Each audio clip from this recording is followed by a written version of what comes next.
everyone. It's a beautiful day in the neighborhood.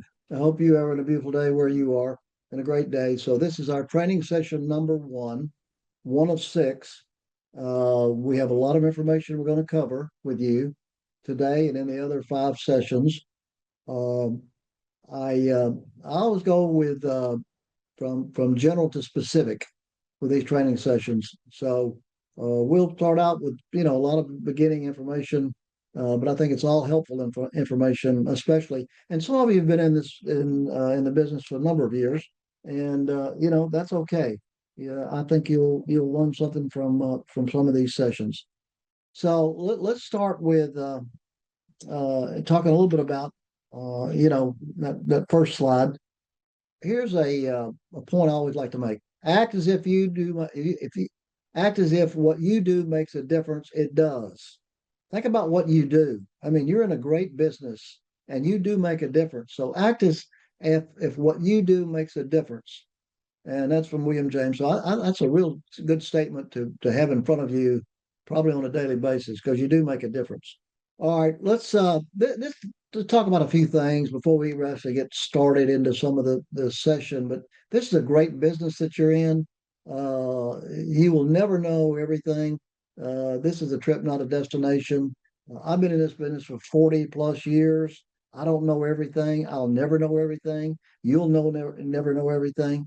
But let me just say this: you're always learning and you're always making mistakes. And I'll be talking about that a number of times. So maybe even today I'll talk about it about making mistakes and how you move forward.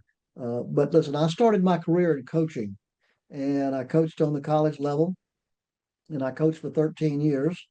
And during the course of my coaching career, I one of my responsibilities was to recruit athletes.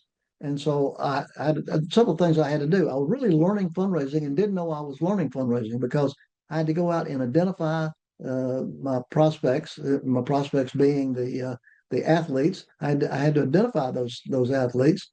I had to build a relationship with the athlete. Had to build a relationship with the coach and with the parents, and then I had to close. And I had to get the grant and aid signed by the parents and by the athlete. Now, it's the same process that we go through in fundraising, right? We have to identify who our prospects are. We have to build relationships with those prospects, and then we have to get them to sign a pledge card. So it's the same principles. I didn't know I was learning that, but I did, and I really enjoyed that. And then when I moved into the alumni development work, I retired from Auburn University as executive director of alumni development, and we did our first campaign at Auburn when I was there. We had a goal of $61,700,000. I learned something about that, and I'll tell you more about it as we go through the process of all these six sessions. But one of the things that I learned that I talk about, and I've been practicing every time I've been in this, every day I've been in this business, and that is I don't like even numbers. I like odd numbers. And so our goal was not 61 million, not 60 million. It was $61,700,000. Think about that. That says to the prospective donor, hey, they just didn't pull that number out of there and put it on a piece of paper. So we raised during that course of that campaign at 5 years, we raised about $111 million. What's interesting about that story is that we had three development officers, three. And today, Auburn University just completed about a year and a half ago a $1.2 billion campaign, and they have 52 development officers, 52. So again, there's a lot of people in this business. A lot of people are coming into this business, but you know what happened? A lot of people leave this business, and the reason they leave within 5 years. And the reason they leave is because uh, they don't have a mentoring system. They don't understand what they're supposed to do. I remember talking to someone a week ago, and he's now very successful in another organization. And so he was talking to me. He said, "Jerry, I remember the first time I was at Auburn, and he was a development officer for a school, a college within the university system." He said, "I sat there for 6 months, and I didn't have a clue what I was supposed to do." He said, "I asked the dean." He said, How do I do this?" He said, "Well, you're the fundraiser. Go out and raise money." So he didn't know. He didn't know what the steps were. He didn't know what to do. And so, he left, he moved on after a short period of time. And that's what happens to people. They get in the business and they get out of the business. So again, hopefully I'm going to help you understand, especially if you're new, don't get out of business too soon. Understand some of these basic principles. We're going to talk about those in a minute. Uh, but again, I'm a teacher, and I'm a teacher by trade. I graduated from Auburn in education. I got a master's degree in education. I enjoy teaching. We don't charge for these sessions. Maybe I should, but I don't. I want to help you. I want to help everyone in this field to become better at this business, because I think it's a great business to be in. And if you learn this business and you're good at this business, you'll have no problem finding a job, because I'm going to tell you, it's hard to find good development officers. Now, everything I've learned from my experiences and the mistakes. Here's that word again: mistakes that I've made in this business over the last 40 years. And I've made a lot of mistakes. And I'm going to tell you about those mistakes as we go through these 6 sessions. But again, the point I'm trying to make is you got to be out there. You got to be seeing people. You got to be talking to people, and you're going to make mistakes. I remember I used to have a diary, not a personal diary, but a professional diary. And I would go and have meetings with people. I'd come back, get in my car, and I would write down some of the things that went on in that meeting, and then I would talk to myself. Boy, I didn't say that exactly the right way. I didn't do that the right way. I didn't handle that the right way. And so, I think that's something you have to do too. You have to be hard on yourself, and I was very hard on myself, and I critiqued myself. Now I'll tell you another point too, and that is you have to be competitive to be in this business and to be successful in the business. And I don't mean being competitive with your peers. I'm talking about being competitive with yourself. You got to be competitive, because you're going to see there's things out there you have to do, and only you can do that. So anyway, let's move on. And so I'm amazed at how little fundraisers know about this business. There are a lot of people, a lot of people in this business, but I'm amazed at how little some of the fundraisers know. You know what? They think that they think if they can ask for money, if they can ask for money, then they're a fundraiser. And that's you're not a, now listen, there's so much more to this business. There's so much more to this business than just asking people for money. And that's what they think their job is. And that's what I want to show you and help you understand the small things that make a difference in this business. And again, I've learned those, and it's made a big difference in what I do and how I do it. So you know, some of you have been on this training for multiple sessions, and I appreciate you being on the session for so many times. Some of you, I think Dan Grigg is on here, and Dan Grigg's been on here at least 4 times, I know.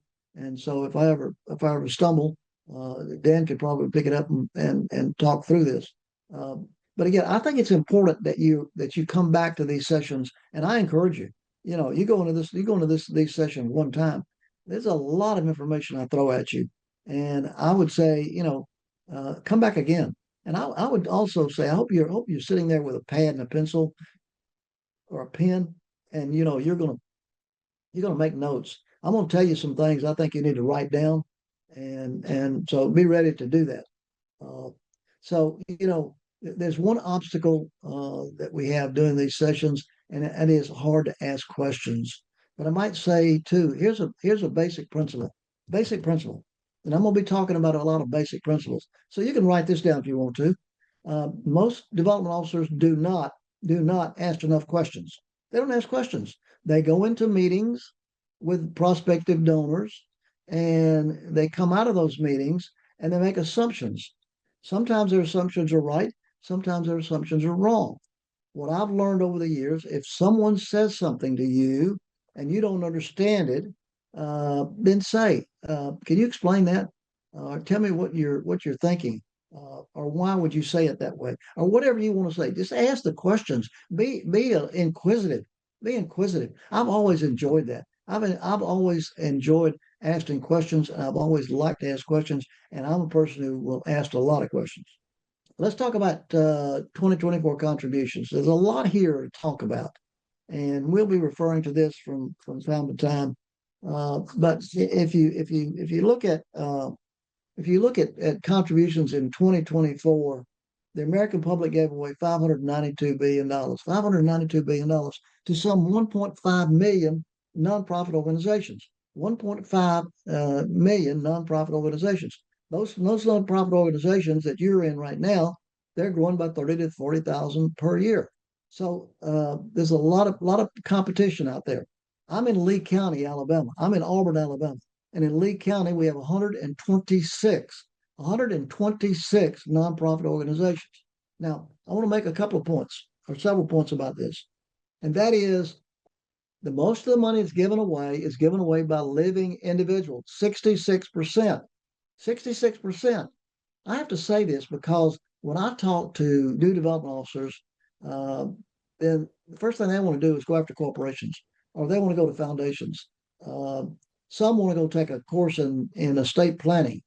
But here's your greatest source of revenue in your organization and your nonprofit is from living individuals. 66% of that money comes from living individuals. Only 7% of the money comes from corporate America. And corporate America. We're going to talk a lot about this in maybe even in this presentation. Bequest, about 8% of the money comes from bequest. 19% comes from foundations. So there's a lot here to understand. But let me give you some more detail. The average increase in giving between 1984 and 2024 was about $13 billion. So every year, giving is going up about $13 billion a year. That's really impressive. The top 50 donors, gave, and these are the mega donors, gave $16.2 billion. And that was up from 11.9 billion in 2023. So there you see those numbers. They're giving more. The mega donors are giving more. One of the things that I would like to stress to you that you need to understand, and that is retaining your current donors. Focus on retaining your current donors. It's a lot harder to get a new donor than it is to retain your old donor. Okay, so it's a lot harder to go out and recruit a new donor than it is to retain your old donor. That's something you need to focus on. And the only way you retain that donor is you build relationships with them and you do stewardship. Stewardship, write that word down too. Stewardship. That's really important to you because of the development officers that I work with and I train with, they don't do stewardship very well. Now they're out there raising money, they're out there calling on people, but they're not doing stewardship. Now, what does that mean? That means they're not following up with people after a gift is made. And we're going to talk a little bit. We're going to talk about that stewardship part as we go through some of these sessions, and I'm going to give you some examples of what stewardship is. But I'm telling you, you've got to do stewardship if you want to retain those donors year in and year out. It's a small donor is the $101 to $5,000. Their giving has decreased to 8.9%, almost 9% has decreased in 2024. So those small donors are not there. Now, the mid-sized donor, that's $5,000 to $50,000, has increased by about 1%. So the new donors that you get account for about 20% of the dollars you raise. Now, again, your challenge is to keep those donors year in and year out. And if you don't do stewardship, if you don't build relationships with them and thank them, we talk about, one of the things we talk about in stewardship is you thank people 7 times before you ask them for another gift. Now, that's an old adage that people use and have used before. And I used to tell developers, I said, that doesn't mean that you walk up to someone that gave you a gift last week and thank them 7 times. That's not what I'm calling stewardship. And that's not what thanking them 7 times means. It means thank them 7 different ways. So, you want to also, to retain donors, invest in technology because your young donors are most likely, to invest or make their gifts on smartphones. especially online. Uh, One of the things that's been interesting to me over the last several years is Mackenzie Scott. Mackenzie Scott has given away about $2 billion. Now, Mackenzie Scott is the ex-wife of Jeff Bezos, and she's given to 552 nonprofit organizations. 552 nonprofit organizations. Uh, but all those gifts are made unrestricted, and there's no way you're sitting there saying, "Well, I got to send her a proposal." You won't be able to do that. They don't accept any proposals, and the only way you'll know that you get a gift, because we've had several clients we work with have gotten a phone call saying Mackenzie Scott's going to make you a gift, and they're all unrestricted, all unrestricted. And I said, well, how did she select you? They don't know. They don't know how they go about selecting people. Anyway, and millennials, I'll say this point too. Millennials reported to be the highest rate of online giving, uh, at about 82%.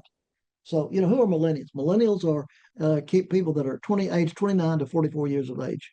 So again, they're just some of the points I wanted to make about these contributions in 2024. Okay, let's go to that next slide. I just want to show you where most of the money is coming from, where the money's going. And 23% of the money, of that $559 billion, goes to religious causes. And the Salvation Army is in that category. What do you think the Salvation Army raises on a yearly basis? They raise about $2 billion a year. Um, so education, I wanted to circle education because we deal with a lot of education people. Education is 14%. Human services is 14%. I remember years ago, when I say years ago, I'm talking about maybe 3 years ago, education was number two and human services is number three. Now it looks like they're even. Uh, but I think last year in 2023, human services raised more money than education. So again, just to show you where some of the money is going uh, that are out there. Here's my formula for success. And look at the bottom of this chart. Bottom of the chart. BP plus CS times E equals S. What do you think that stands for? Well, you got it up here on the screen. You can read it yourself. It's not BP. It's not British Petroleum. BP stands for basic principles. Basic principles. I'm going to talk to you about basic principles. You have to learn the basic principles. And the basic principles are anywhere from 15 to 25 different basic principles that you need to know, plus your common sense. CS, common sense, times your effort equals success. Now, I've been using that formula for a long, long time. But let me tell you what's important here. There are two things important. One is your common sense. If you know the basic principles and you use your common sense, you can answer most questions that come your way. Then if you apply a little effort, you can be successful in this business. You can be successful. So BP plus CS times E equals S. Remember that formula. It'll help you understand this business a little bit more. I get calls weekly about development officers. They said, Jerry, we're looking for a development officer, looking for a fundraiser. And I'll say, they're not out there. They're not there. It's hard to find. So you're in a business where it's very difficult to find a fundraiser, a successful fundraiser. And so I tell organizations that I talk to, I said, here are my four qualities I look for. I have four qualities I look for in a development officer. Number one, they have to believe in the mission of the organization they represent. They have to believe in the mission of the organization. If they don't believe in the mission, if they don't believe in what you're doing, then they cannot be successful. Why? Because they're not going to be passionate. They're not going to be energetic about what they're trying to raise money for. So you got to believe in the mission of the organization you represent. Number two, you have to have communication skills. You got to be able to talk, and you got to be able to write. Like two things. People want to just say, communication skills are just writing. I mean, just talking, but it's more than that. It's writing. You have to write also. And then number three, this is a detail business. You got to cross the T's and dot the I's. If you're not detailed, I'm sorry. If you're not detailed, you probably will not last in this business because you got to do what you say you're going to do sooner rather than later. You have to be detailed to be successful in the business. And number four, you have to demonstrate a strong work ethic. You have to be out there seeing people, knocking on doors, talking to people, and presenting your case for support. That's what it's about. There are four qualities that I look for. Now, are you sitting there saying, well, what about development? What about development skills? And I didn't mention that, right? I didn't say that at all. And the reason I didn't say it, because I can teach those, or you can learn those. You can learn those skills. I can't teach those four qualities. If you don't have these four qualities, you probably won't be looking, and you might be looking for another job soon. But this is what I'm talking about. You got to have these qualities, and if you have these qualities, you can learn development. Development can be taught. You can't teach these four qualities. Okay. Now, let's talk about the myths of fundraising. What is the myths of fundraising? Why do I start with that? Because there's a lot of misconceptions out there. There are people who think they know fundraising and they have the right answers, or they think they have the right answers for fundraising. I want to give you some myths of fundraising that are out there that people believe that these are the truth. These are truth. These are things that are written in stone in terms of fundraising. So the first one I always like to mention is tax deductibility is a powerful incentive. That's a myth. That's not true. Now, in all the solicitations I've made over my 40 years in this business, I can tell you very rarely does anyone ask me if it's tax deductibility. I never mention it. I never say, by the way, this your gift is tax deductible. I never say that. Why? Because that's not the reason people give to nonprofit organizations. That may determine the size of their gift, but that won't be the reason they give. They will not give because it's tax deductible. So I don't even use that. So don't even bother talking about it.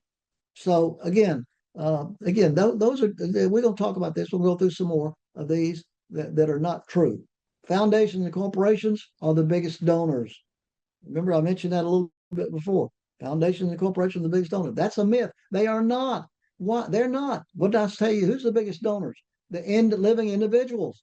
66% of the will give the individuals give to nonprofit organizations. So when you look at, remember I said, that corporations give about 7%, and foundations give about 19%. So only amounts to about 26%. And that's not where that doesn't mean that you take corporations and foundations out of your toolbox. I'm not suggesting that, but I am saying that your main focus should be on living individuals. Now, again, during the course of these 6 sessions, we're going to talk about how to handle foundations and what to do with foundations and corporations. But I can tell you this. When you go to corporate America, it's got to be win-win. What does that mean? That means when you go in to see a corporate CEO, when you go in to see that corporate CEO, you got to say, look, Mr. CEO or Miss CEO, if it's not good for you, it's not going to be good for me. If it's not good for you, it's not going to be good for us. So you got to go in there to see that corporate CEO where you hat in your hand, and you've got to say, here's what we can do for you, or how can we help you with your affect your bottom line. Years ago, corporations were much more generous about giving money, and they would give because you're a good cause. Today they don't do that. They got a board, they got stockholders, and they don't give their money away like that anymore. So you got to go in there and say to them, hey, what can I do for you? How can I help you?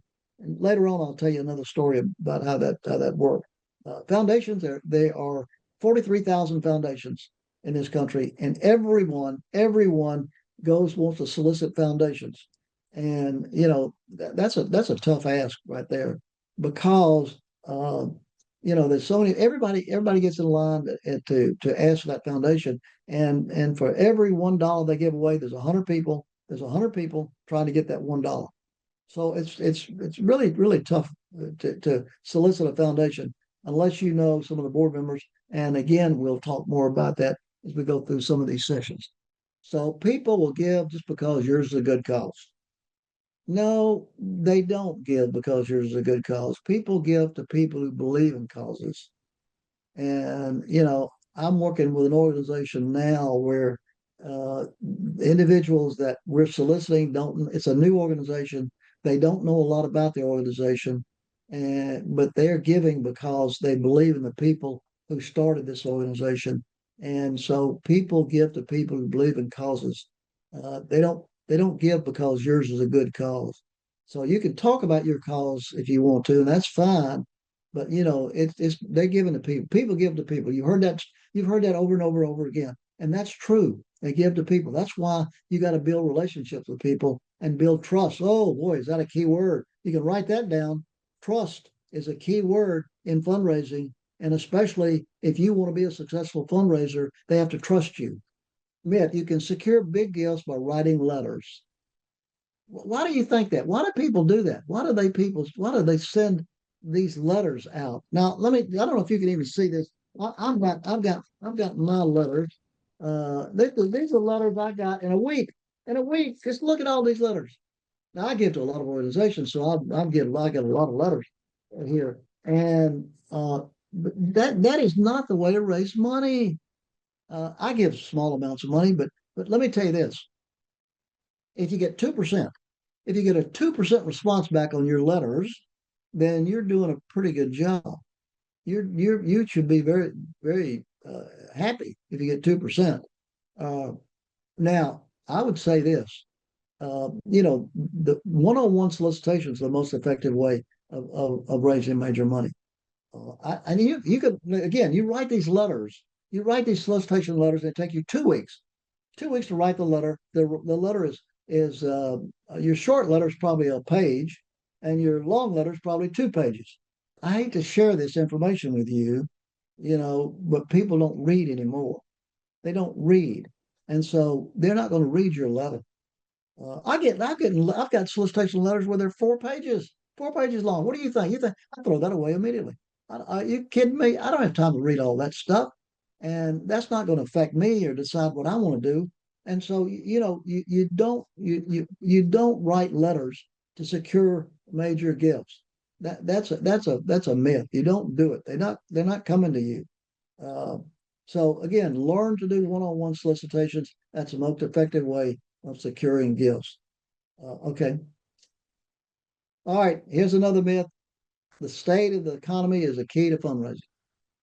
The state of the economy. Now, what do I mean by that? I mean, okay, everything's going great. Everything's going great.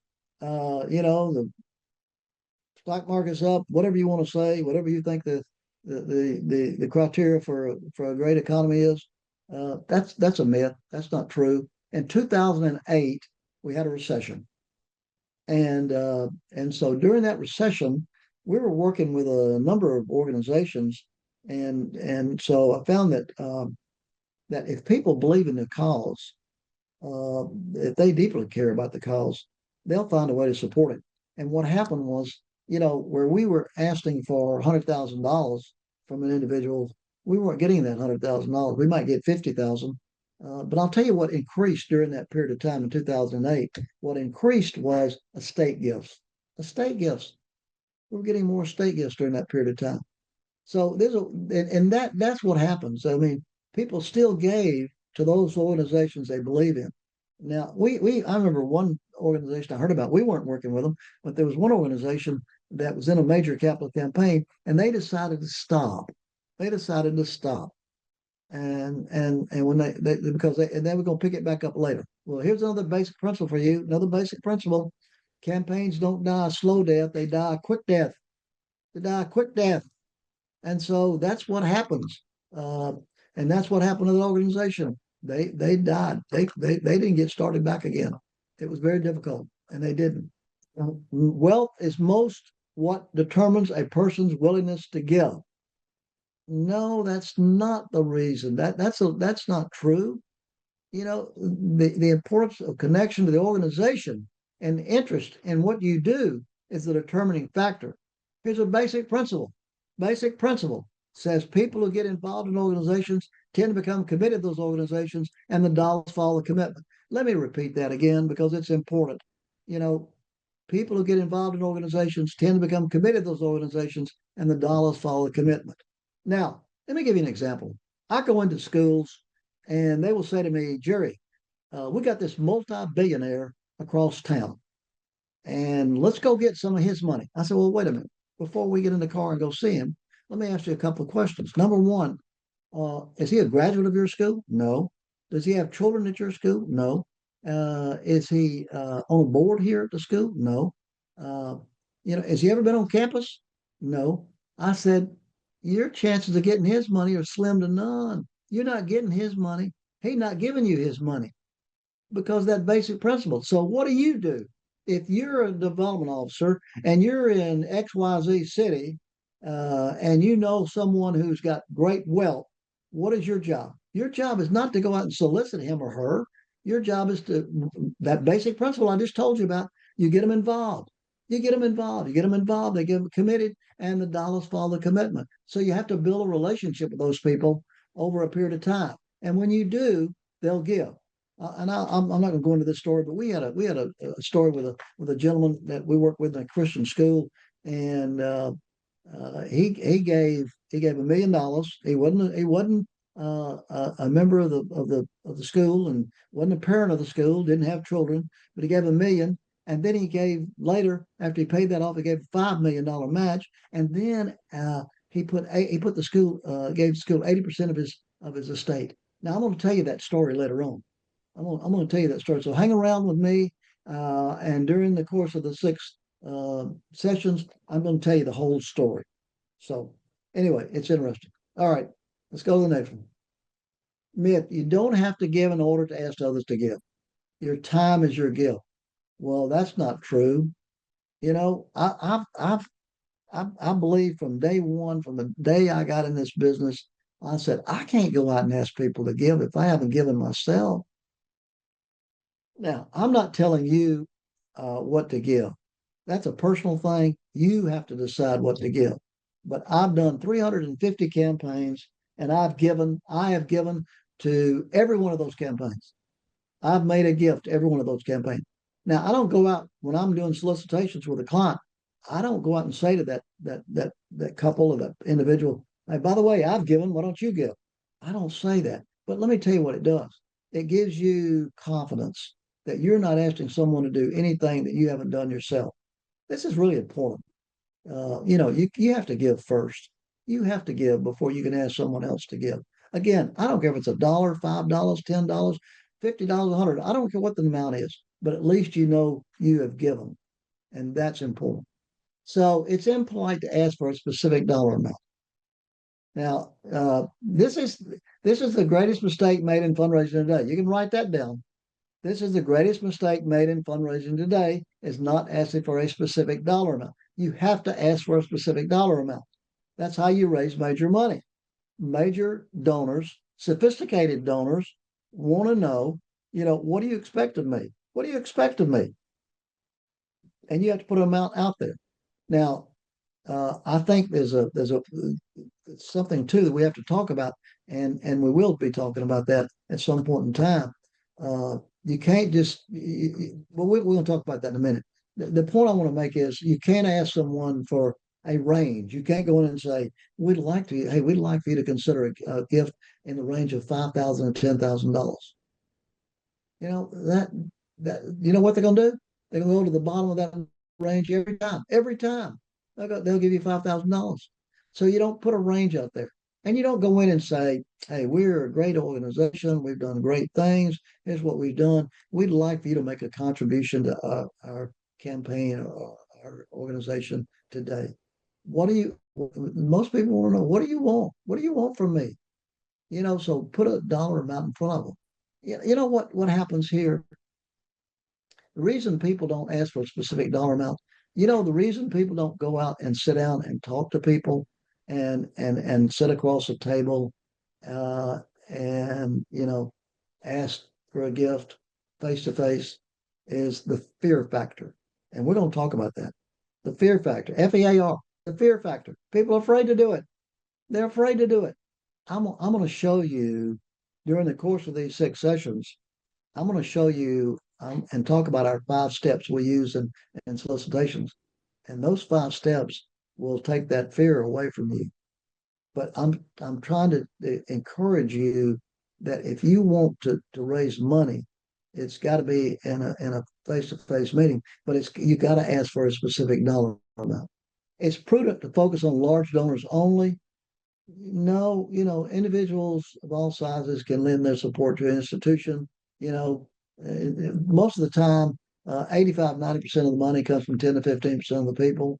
Uh, you used to remember the 80-20 rule. It said 80% of the money would come from 20% of the people. No, that's not true anymore. It's more like 80 to 85 to 90% of the money will come from 10 to 15% of the people today. And so more people are giving those larger gifts.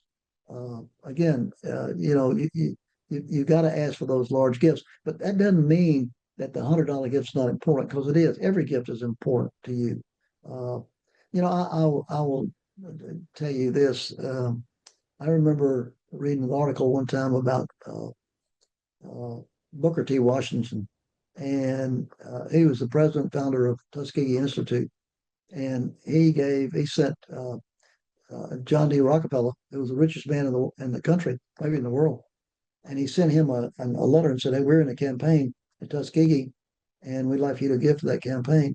And so John D. Rockefeller sent him a dollar, in an envelope, sent it back. Um, and so a year later, Booker T. Washington sent him a stewardship report on how he spent that $1. Well, that was important, wasn't it?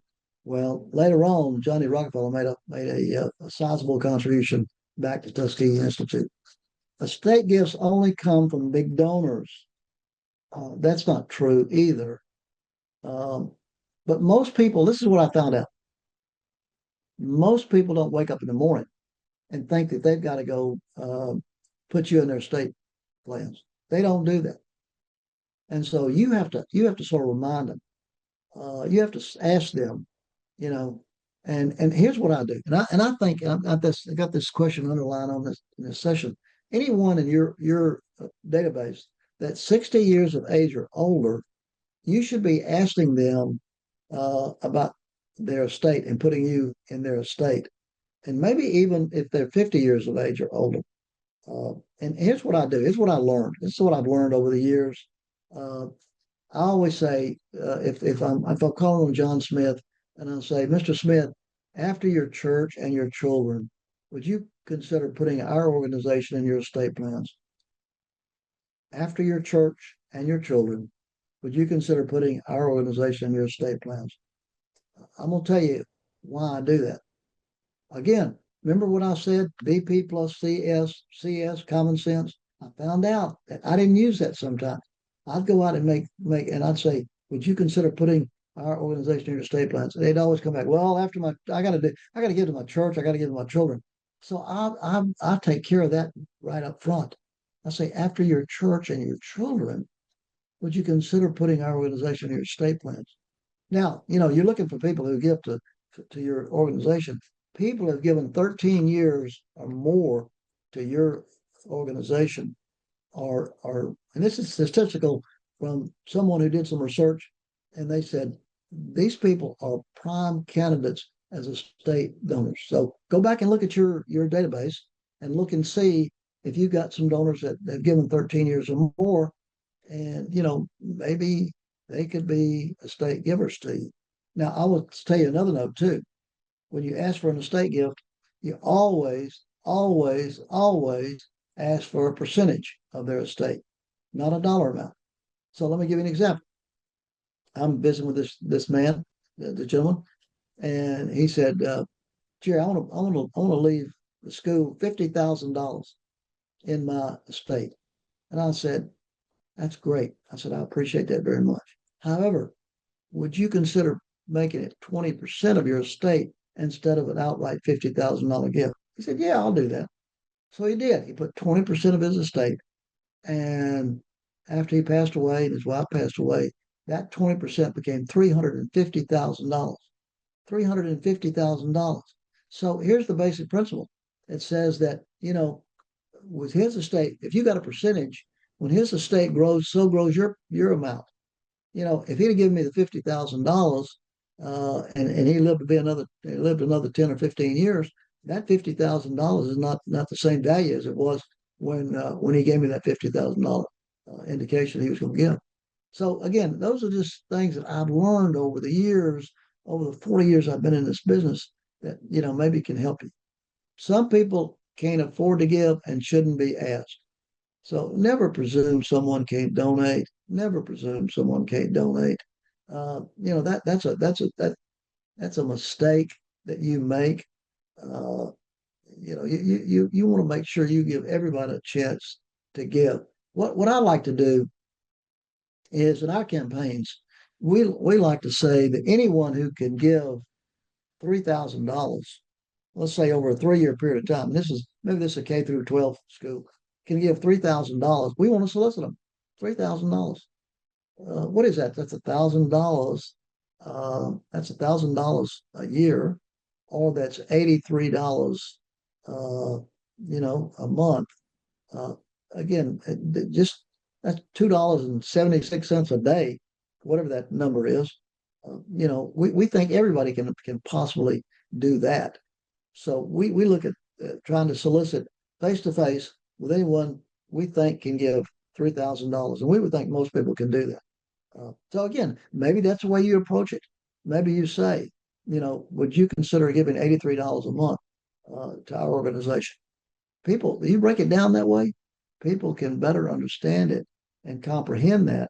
Instead of when you say $3,000, they say, "Oh, I don't know about that. I don't know if I can do that." But $83 a month, they might be able to think, put that in their budget and handle that. So again, don't be afraid to ask people, and don't presume someone can't donate. Let me tell you what. If you make presumptions, you're going to get it's going to bite you. And I'm going to tell you, and I'm going to tell you a story later on where it almost got the organization we were working with in trouble. But again, you don't do that. You don't presume. Let the donor tell you. I mean, I've gone up with an organization and we're trying to come up with an ask amount, and that ask amount sometimes is difficult to come up with. And we came up with a number, and they said, "Well, I don't think he can do that." Well, listen, let's don't presume. Let's go out and ask and let the donor tell us he can't do it. Giving small gifts, simple acknowledgement is fitting. That's only the beginning. But you want to thank everyone. You want to thank everyone. Let me tell you my rule of thumb, and you can write this down too. You thank people 48 to 72 hours after a gift is made. 48 to 72 hours. Let me say that again because I don't think you heard it. 48 to 72 hours. You send me if I give to your organization and you wait 2 weeks to send me a thank you note, don't bother. I probably won't give back to you. I won't give again. 48 to 72 hours after a gift is made. Here's some ways to thank donors. One, what do you think? I've got them in order probably. What do you think is the most effective? What's the most effective? Anything where you have a personal touch with an individual is the most effective way to thank people. So thanking donors with a phone call. I remember, and this is funny because I'm in Houston, Texas, and I'm doing a seminar there, and I can still see the lady. She's over on my right hand side, and she raised her hand. She said, and I was talking about thanking donors, and she said, Jerry, she said, whenever I get a check in or whenever anybody makes a donation, she said, and she works in the office. She was a boss. She said, I pick up the phone and call. Well, she said, I can pick up the phone and thank them for that we just received their donation or we received their gift or their pledge or whatever. And she said, is that the right thing to do? I said, absolutely. That is the right thing to do. That's the great thing to do. Here's what I learned too, and I'll be talking about this too. If you go the extra mile, you'll be miles ahead of your competition. If you go the extra mile, you'll be miles ahead of your competition. So you got to thank those donors. Pick up the phone and call them. Let me tell you this: nobody calls donors anymore. I mean, if you make donations to individuals, if you make donations to people, how many people call you? I bet nobody calls you. I make a lot of donations. How many people do you think call me? Nobody. Nobody calls me. Nobody picks up the phone and calls me and thanks me for a donation. They don't do it. So you thank donors with a personal call. That's really, really important. And I can't stress that the importance of that again. Now, if you want to send a handwritten note, that's fine. Maybe you do the both. Maybe you pick up the phone and call them, and then you send a handwritten note. Handwritten note. That doesn't say typewritten note. It says a handwritten note. Uh, and those can be very short and to the point. Uh, you know, And again, and those again need to go out 48 to 72 hours after a gift is made. I think that, and most people will do that. Most people will send handwritten thank you notes instead of calling. But again, the ones that go the extra mile, ones that they're gonna be the one miles ahead, and they're the ones gonna be they're gonna thank you because you're separating yourself from Also Run. Remember what I said earlier? 1.5 million nonprofit organization. Everybody's got their hand out. Everybody's looking at that charitable dollar. You better separate yourself if you want to succeed. So again, uh, then let's say that you're one of these organizations that you want to write this thank you letter, and you got this letter that you want to send out, and it's 1 page long, and you send this letter out. And again, what I tell you earlier, people don't read. They don't read the letter anymore. But if you're going to send a letter, uh, then put a PS on that letter. Put a PS on the letter. Write that down somewhere. Put a PS on the letter. Because why do I tell you to do that? Because that's the only thing they'll read. So people said to me, well, Jerry, what should I put on the PS? I said, take the first sentence in the letter and put it on the PS. For instance, I would say, John, in my PS, I would say, John, thank you for the impact your gift is making on our organization. As simple as that. But that's what they read. Now, here's another small point. Small points that's what makes up the difference. That makes the difference in Also Rans and good organizations. And I've learned these small points, and I've learned them through basic principles plus my common sense. So if you're sending me a letter and you know me, uh, and you send a letter and it's addressed to Mr. Smith, and you know me as Jerry, then I think, yeah, you have somebody else write that letter. That wasn't personal at all. So if you know me as Jerry, then put Jerry, dear Jerry. Don't scratch it out. Don't put uh, dear Mr. Smith and then scratch that out and write Jerry. Retype the letter. Retype the letter. Now, if you know me as Bubba, if I got a nickname, my name is Bubba, then say dear Bubba. Now, when you get down to sign the letter, don't sign your full name. You're calling me by my first name. You sign your first name. And then you put that PS on there. I mean, even on thank you letters, you always want to sign that. You want to put that PS on there. And I'll tell you some stories later on where what the PS have meant to some organizations that have followed that. But I'm telling you, uh, I make a lot of gifts, and I get thank you letters back, and I'll bet you not 20%. I bet there's not 20% that put a PS on the letter. Not 20%. That's a shame. That's a shame. I'm trying to teach you in these 6 sessions is you got to do something different. You got to separate yourself from the ordinary people and the ordinary organizations. You got to go the extra mile to be miles ahead of the competition. It's those small points that make a difference. Okay. So if your early fundraising calls don't spark an interest, chances are you'll fail. Failure is not an option in fundraising. If you establish a goal, then you have to reach that goal. And you say, we're going to raise $1 million in 3 years. At the end of 3 years, you haven't raised $1 million. And so the board or the head of school or the head of the organization says, well, we didn't make it. Let's just quit. Nope.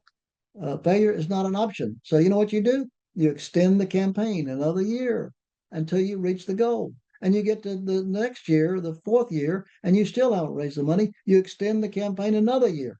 Failure is not an option. If you establish that number, then you've got to raise that number. You've got to raise it. So here's another thing I want you to write down.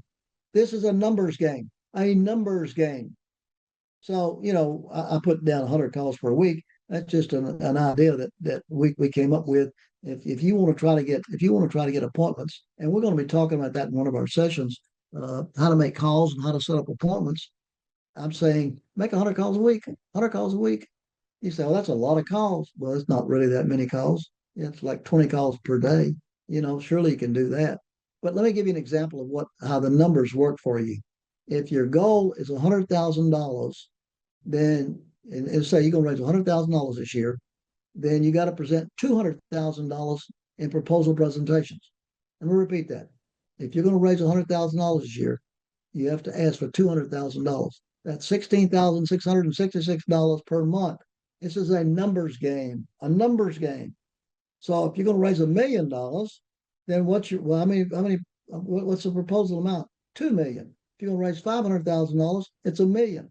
If you double the number of your goal in proposal presentations, then you'll 90% of the time you'll succeed. Now here's another basic principle.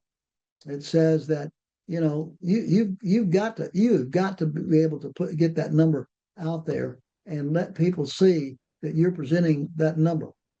So it says that again, the basic principle says we have no control. We have no control over what people give. The only control we have is the number of proposal presentations we make. Let me repeat that. We have no control over what people give. I don't care how good you are. I don't care how superstar you might think you are. You have no control over what people give. The only control you have is the number of proposal presentations you make. So that's why I'm saying if you want to raise $100,000, then go out and ask for $200,000. Myth: if you don't know how much a prospect can give, shoot for the moon. Shoot for the moon. And again, that's what people do. And let me tell you, the one of the biggest mistakes that I find in with fundraisers, and they don't know how to do this. I'm working with the University of Arizona, and some of their development officers, and I'm finding that they have a little bit of a difficulty in trying to establish an ask amount. And so we're going to talk about how to do that through two things: screening and verification rating. There are two things: screening and verification rating. Those are really important. We're going to talk specifically about screening and about verification rating. But let me tell you this. Here's another thing that you need to understand is that if you shoot for the moon, and I used to believe in that. I used to think, hey, if a person's capable, then let's shoot for the moon. Let's go and ask them for whatever. Well, today in today's environment, if you shoot for the moon, people ain't gonna give you half of what you asked for. They're gonna give you nothing. Let me repeat that. They're not going to give you whatever you ask for a large amount of money and you're way, way high. They're not going to give you half of what you asked for. They're going to give you nothing. So you got to come in with the right amount. We can run this campaign on the cheap. No, you can't run. You can't do anything on the cheap. It costs money to make money. So if you look at what the average cost for nonprofit organizations out here, I think it's about 21 cents per dollar raised. I'm saying 10 cents to 20 cents is acceptable. Again, 60% of nonprofits spend 5 cents or less on fundraising. Listen, let me repeat that: 60% of nonprofits spend 5 cents or less on fundraising.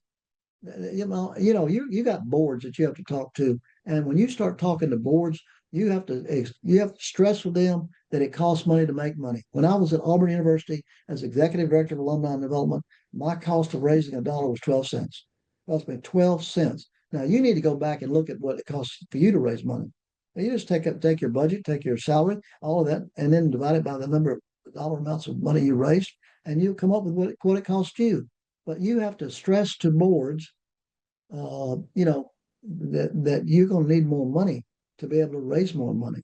Giving is largely a rational decision. No, giving is an emotional decision. If people give rationally, they give at a much lower level than they normally would. So why do you when I say emotional, you got to get people emotionally involved in the organization. And a lot of times when we're at universities and we go out to see individuals they graduated from that university, one of the first things we talk about is, tell me about your days at the school. Sometimes I've taken a yearbook and I've said, hey, here you are, John Smith, here you are in this class here, and I show them a picture and they get, oh, that's me. And most of the time they look better than they did when they were in college. But they look at these other people around them, and you know what? Then they start thinking about the days when they were in college and the great times they had there, and they're thinking emotionally. And so that's what you want to do. You want to get people thinking emotionally, and how does that affect even the organizations you work with? How can you get people to think more emotionally about what they do and how they give? And so we'll talk a lot more about that too. All right, we can't raise money. We don't know any rich people. That's every organization has people of wealth. And there was a book written years ago called the Millionaire Next Door. The Millionaire Next Door. and it said that, hey, you can't identify people anymore. You can't identify people. They don't drive the Lexus. They don't drive the they don't have the you know the big houses or whatever. And so, right now we're doing screening. We're screening databases, and we're determining who those people are that that you didn't know about. Those are the people you need to start cultivating that relationship with, so that you can go out and ask them for a specific dollar amount. So again, I just put it in here. We'll screen 1,000 names at no cost. So if you'll talk to Maria, we'll set that up for you, and you can see where you are. It would be interesting if you haven't screened anybody in your organization. Let us do that. We'll be glad to screen 1,000 names for you, and then you can determine what you think and whether that will help you or not. Major donors are drawn to organizations in need. Listen, organizations don't give to needs. They give to opportunities. They give to opportunities, not needs. Don't use that word. We'll eliminate that word from your vocabulary. It's not needs. You talk about opportunities in place of needs every time. You can write that down too. Do not use the word needs. People don't give to needy organizations. They give to opportunities. All right, good. Hey, I finished right on time. I'm pretty good. I've done this before. So anyway, thank you for being on the call or being on the Zoom call, and I hope I'm shared something that you might get a few pointers out of. We've got this recorded, and you can do that QR code, and it can lead you to copies of the PowerPoint. It can lead you to whatever all other things on there. I don't know what all's on there.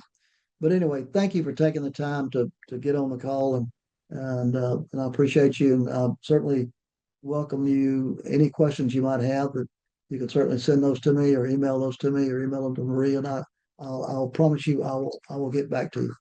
Have a great day, and look forward to seeing you next time. Thank you.